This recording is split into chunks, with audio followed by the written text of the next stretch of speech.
Well, like so many assistants that I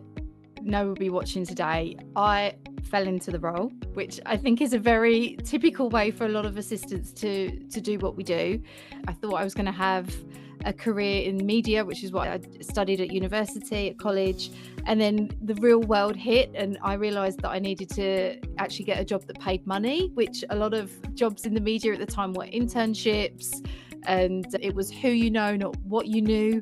I've told this story before, but I was working as the only assistant and the only other person on a floor with 3 senior executives. Everybody else in the organisation worked on the floors below and would only ever come up to see us if they had a meeting with one of my executives, or they had to use the boardroom, or they wanted to steal the biscuits from the kitchen that was just outside the boardroom. So I wanted to have a creative outlet, and I thought I'll start some sort of online blog where I can talk about the work that I do, but also develop my skills in being able to create websites and write and kind of have some sort of outlet, because I didn't have it in the role that I was in. So what started as something that was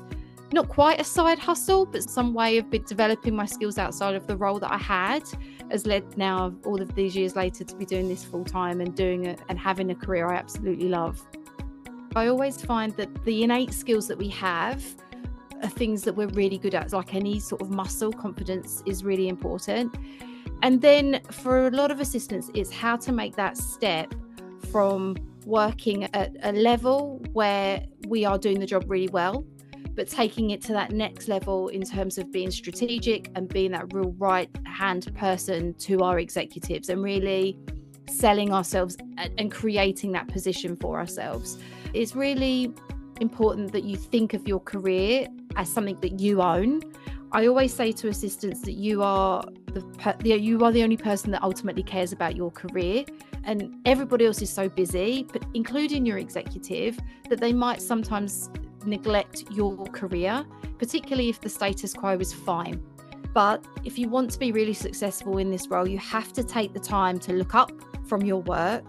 look at what's going on around you, and thinking about